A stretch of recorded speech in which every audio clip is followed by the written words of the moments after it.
નમસ્કાર વિદ્યાર્થી મિત્રો, વિષય ગણિત ધોરણ 6 પ્રકરણ 4 ભૂમિતિના પાયાના ખ્યાલો। વિદ્યાર્થી મિત્રો, આ પ્રકરણમાં આપણે ભૂમિતિના પાયાના અંગો જેવા કે બિંદુ, રેખા તથા સમતલ એ ભૂમિતિના પાયાના અંગો છે, તેના વિશે આપણે અભ્યાસ કરીએ। તો પહેલાં જોઈએ બિંદુ, કે બિંદુ કોને કહેવાય? કે તીક્ષ્ણ પેન્સિલની અણી વડે, એટલે કે પેન્સિલની જે અણી હોય આગળ એ ખૂબ અણીદાર હોય એટલે એને તીક્ષ્ણ કહેવાય। કે તીક્ષ્ણ પેન્સિલની અણી વડે કાગળ પર એક આપણે ટપકું કરીએ તો અણી જેટલી વધારે તીક્ષ્ણ હશે તેટલું ટપકું વધુ નાનું બનશે, અને જો જોઈ ન શકાય એવું ઝીણું એટલે કે ખૂબ બારીક ટપકું હોય એ આપણને બિંદુનો ખ્યાલ આપે છે। વિદ્યાર્થી મિત્રો, પેનની મદદથી હું અહીંયા ટપકું કરું એ બિંદુનો ખ્યાલ આપે છે। તમે પેન્સિલની મદદથી બારીક ટપકું કરો એ પણ આપણને બિંદુનો ખ્યાલ આપે છે। હવે વિદ્યાર્થી મિત્રો, કે બિંદુ છે એ બિંદુને લંબાઈ, પહોળાઈ કે જાડાઈ હોતી નથી। બિંદુ એ માત્ર સ્થાન જ દર્શાવે છે, એટલે કે બિંદુને લંબાઈ, પહોળાઈ કે જાડાઈ હોતી નથી, અને બિંદુ માત્ર સ્થાન જ દર્શાવે છે। હવે તેમાં આપણે આગળ જોઈએ રેખા, કે એક સીધી લીટીમાં આવેલા અસંખ્ય બિંદુઓ એ રેખા રચે છે। વિદ્યાર્થી મિત્રો, અહીં એક સીધી લીટીમાં મેં બિંદુઓ લીધેલા છે, પણ એક સીધી લીટીમાં આવેલા અસંખ્ય બિંદુઓ છે એને આપણે જોડી દઈએ તો આપણને રેખા મળશે। આ બધા બિંદુઓને આપણે જોડી દઈએ એટલે એક સીધી લીટીમાં આવેલા અસંખ્ય બિંદુઓ એ રેખા રચે છે। તો મિત્રો, તમે અહીંયા જોઈ શકો છો કે આ બિંદુઓ એ રેખા રચે છે। આ રેખાનું આપણે નામ આપીએ રેખા AB। આ રેખા એ બંને બાજુ અનંત પ્રસરેલી છે, એટલે બંને બાજુ આવું નિશાન છે એ દર્શાવે છે કે રેખા એ બંને બાજુ અનંત પ્રસરેલી એટલે કે વિસ્તરેલી છે। રેખાની લંબાઈ માપી ન શકાય, કારણ કે રેખા એ બંને બાજુ અનંત પ્રસરેલી છે। હવે રેખા AB છે એને સંકેતમાં દર્શાવવું તો આ રીતે લખાય કે રેખા AB એ રેખા દર્શાવે છે। હવે રેખાખંડ, કે રેખાનો ભાગ એ રેખાખંડ છે। હવે મિત્રો, આ રેખાના તમે આ બંને છેડા A અને B એ બે સાઈડના છેડાઓને દબી દો તો વચ્ચેનો તમને જે ભાગ જોવા મળે છે એ રેખાખંડ છે। એટલે રેખાખંડ એ રેખાનો ભાગ છે। રેખાખંડને બે અંત્ય બિંદુ છે, તો આ રેખાખંડને બે અંત્ય બિંદુ છે, એક અંત્ય બિંદુ A છે અને બીજું અંત્ય બિંદુ B છે, અને રેખાખંડની ને ચોક્કસ લંબાઈ હોય છે, એટલે કે રેખાખંડની લંબાઈ તમે માપી શકો છો। તો અહીંયા AB એ રેખાખંડ છે, એને સંકેતમાં લખવું તો ઉપર આ રેખાખંડનું સિમ્બોલ અને નીચે AB, એટલે આને વંચાય રેખાખંડ AB। રેખાખંડને બે બિંદુઓ વચ્ચેનું અંતર એ સૌથી ટૂંકું અંતર છે। આ બે બિંદુઓ વચ્ચેનું જે અંતર છે એ રેખાખંડનું સૌથી ટૂંકું એટલે ઓછામાં ઓછું અંતર છે। હવે તમે એ બિંદુથી બે બિંદુ સુધીનું અંતર આ રીતે આમ માપશો તો એ મોટું થશે, કે નીચેથી આ રીતે તમે અહીંયા લઈ જશો તો એ અંતર વધશે. એટલે કે ટૂંકામાં ટૂંકું અંતર એ રેખાખંડના બે બિંદુ વચ્ચેનું અંતર છે.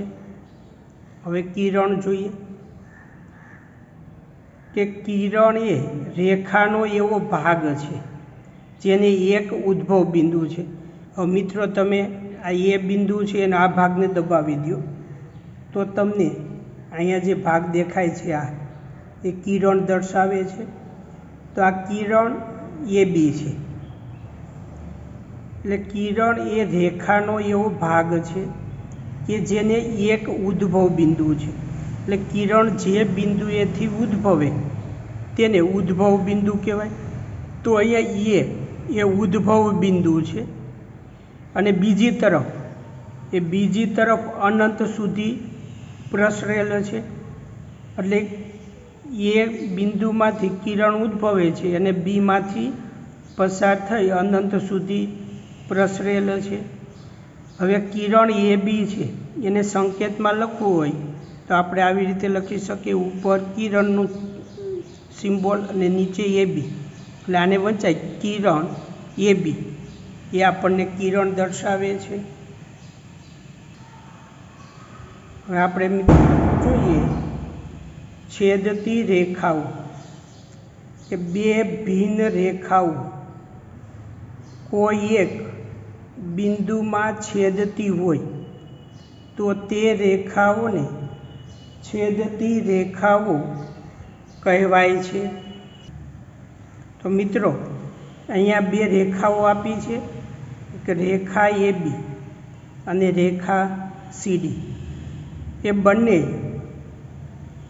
એ એકબીજાને એમ બિંદુમાં છેદે છે. એટલે આ બંને રેખાઓને છેદતી રેખાઓ કહેવાય.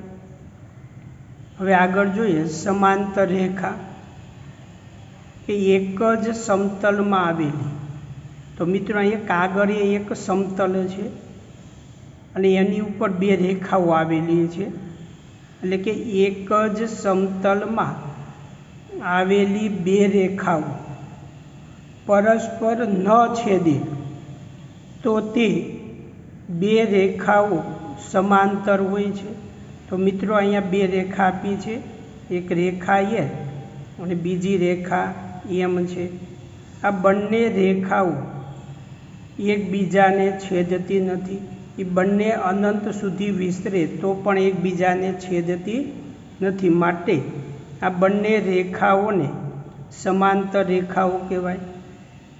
અને જો બંને સમાંતર રેખા હોય તો એને સંકેતમાં લખવું હોય તો લખાય રેખા એલ સમાંતર રેખા એમ. એટલે કે એલ સમાંતર એમ. આ વચ્ચે બે બરાબરના ઊભા લીટા છે એને વંચાય સમાંતર. જો બે રેખાઓ પરસ્પર છેદે તો તે માત્ર એક બિંદુમાં જ છેદે છે. જે મિત્રો આપણે અહીંયા અગાઉ જોયું છે, આ બંને રેખાઓ પરસ્પર છેદે છે પણ એ માત્ર એક જ બિંદુમાં છેદે છે. હવે મિત્રો આપણે આગળ જોઈએ વક્ર. તો વક્ર કોને કહેવાય?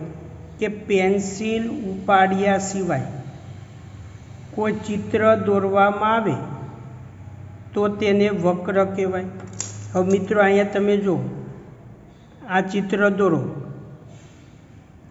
તો એમાં તમે પેન્સિલ ઉપાડ્યા વગર દોર્યું છે. તે જ રીતે આ ચિત્ર દોરવું હોય તો આપણે આ રીતે આમ દોરી શકીએ. આ એક રેખા પણ દોરી શકીએ કે જેમાં આપણે કોઈ પેન્સિલ ઉપાડતા નથી. એટલે કે પેન્સિલ ઉપાડ્યા સિવાય કોઈ ચિત્ર દોરવામાં આવે તો તેને વક્ર કહેવાય. તો સીધી રેખા પણ વક્ર જ છે. હવે તેમાં આગળ બંધ વક્ર, કે જેના છેડાઓ એકબીજા સાથે જોડાતા હોય તે વક્ર બંધ વક્ર કહેવાય. હવે મિત્રો અહીં તમે આકૃતિમાં જોઈ શકો છો કે આકૃતિ 2, અને 5 એ બંનેના છેડાઓ એકબીજા સાથે જોડાયેલા છે, એટલે આકૃતિ 2 અને આકૃતિ 5 એ બંધ વક્ર કહેવાય.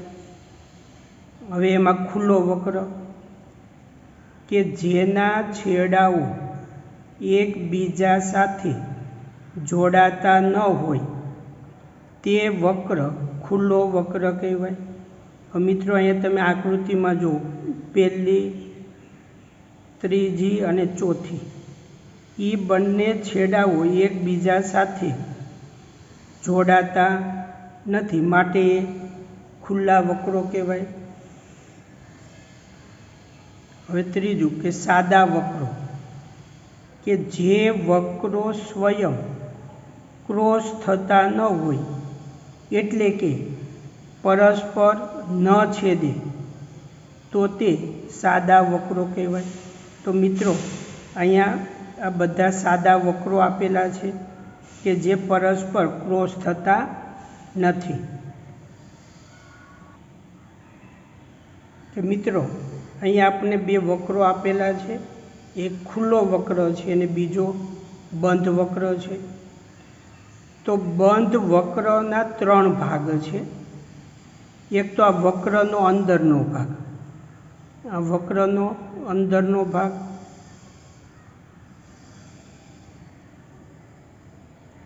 બે વક્રની હદ, તો અહીંયા મારી પેન જે ચાલે છે એ વક્રની હદ દર્શાવે છે. અને ત્રીજું વક્રનો બહારનો ભાગ, આ બધો વક્રની બહારનો ભાગ દર્શાવે છે.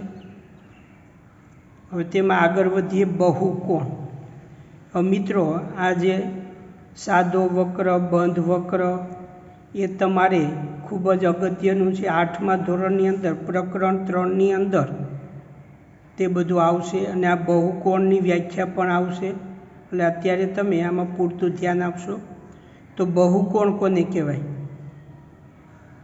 કે માત્ર રેખાખંડોથી બનેલા બંધ વક્રને બહુકોણ કહેવાય.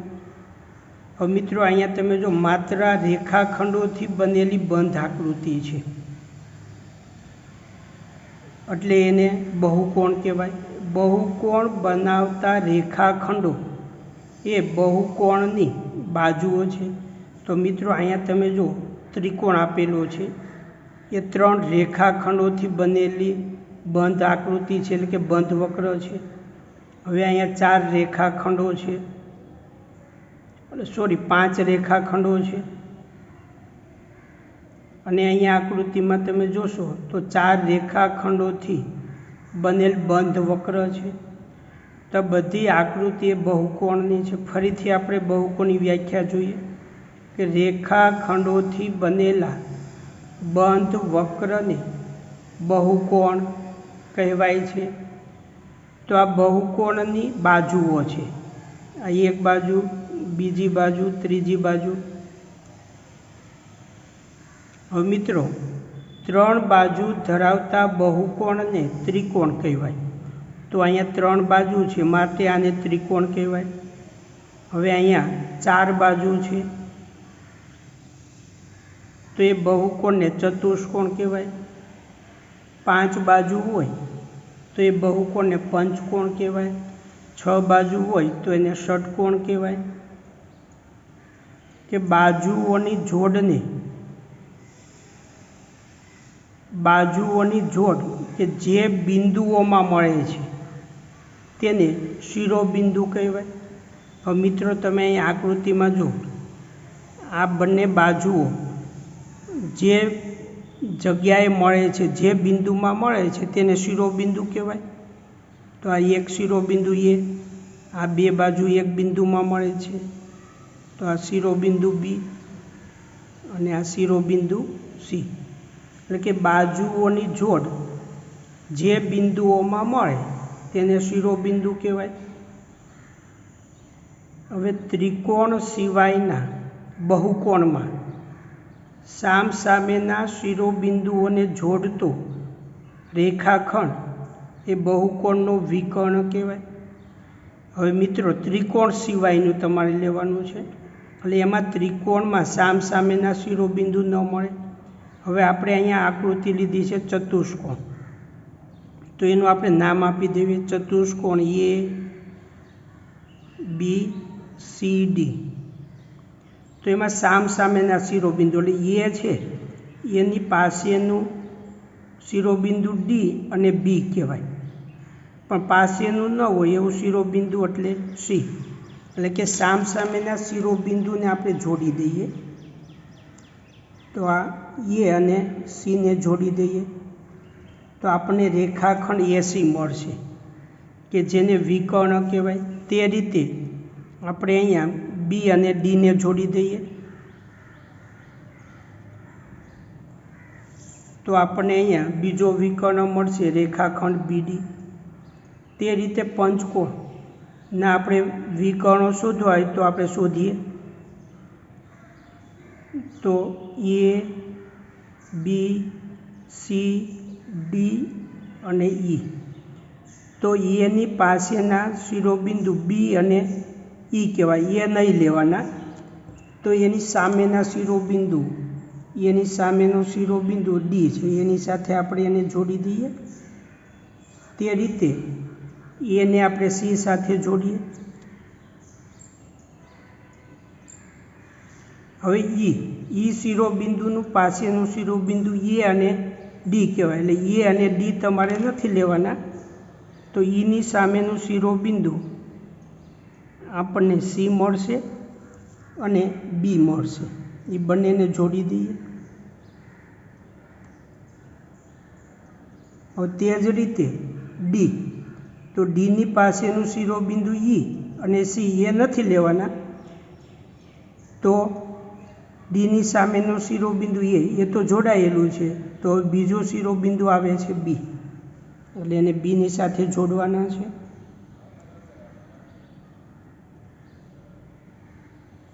હવે તે જ રીતે સી, તો સીનું પાસેનું શિરોબિંદુ ડી અને બી કહેવાય, તો એ સિવાયના શિરોબિંદુ વધે એ અને ઈ, એની સાથે જોડાયેલા જ છે। તે જ રીતે બીની પાસેનું શિરોબિંદુ એ અને સી કહેવાય, તો એ સિવાયના શિરોબિંદુ ઈ અને ડી આ તેમની સાથે જોડાયેલા જ છે। તો આ રીતે મિત્રો આપણે બહુકોણના વિકર્ણો શોધી શકીએ। હવે મિત્રો આપણે આગળ ખૂણા વિશે જોઈએ, તો ખૂણો કોને કહેવાય, ક્યારે બને કે સામાન્ય ઉદ્ભવ બિંદુમાંથી નીકળતા બે કિરણો ખૂણો રચે છે। મિત્રો અહીંયા તમે આકૃતિમાં જો તો ઓ બિંદુ છે એમાંથી એક કિરણ નીકળે છે, એ કિરણનું નામ છે કિરણ ઓબી, અને ઓ બિંદુમાંથી એક બીજું કિરણ નીકળે છે, એક કિરણનું નામ છે કિરણ ઓએ। એટલે અહીંયા ઓ બિંદુ એ સામાન્ય ઉદ્ભવ બિંદુ છે, એટલે કે સામાન્ય ઉદ્ભવ બિંદુમાંથી નીકળતા બે કિરણો ખૂણો રચે છે। એટલે સામાન્ય ઉદ્ભવ બિંદુમાંથી નીકળતું એક કિરણ ઓએ અને બીજું કિરણ છે કિરણ ઓબી, કે જેના દ્વારા અહીંયા એક ખૂણો બને છે। અને આ સામાન્ય બિંદુ એ ખૂણાનું શિરોબિંદુ છે। તો મિત્રો અહીંયા ઓ એ ખૂણાનું શિરોબિંદુ છે। તો કિરણ ઓએ અને કિરણ ઓબી એ સામાન્ય ઉદ્ભવ બિંદુ ઓમાંથી નીકળે છે, એટલે કે બિંદુ ઓ એ ખૂણાનું શિરોબિંદુ છે। કે ખૂણો રચતા બે કિરણોને ખૂણાના ભુજ અથવા બાજુઓ કહેવાય। તો મિત્રો અહીંયા ખૂણાના ભુજ કિરણ ઓએ અને કિરણ ઓબી એ ખૂણાના બે ભુજ છે, અથવા એને ખૂણાની બાજુ કહેવાય। હવે ખૂણાને આપણે સંકેતમાં લખવું હોય તો આપણે આ રીતે લખી શકીએ, ખૂણો એને વંચાય ખૂણો એ ઓ બી ના બિંદુઓ એ ઓ અને બી એ ખૂણા ઉપરના બિંદુઓ છે, કારણ કે આ 3 બિંદુઓ છે ખૂણા ઉપર આવેલા છે.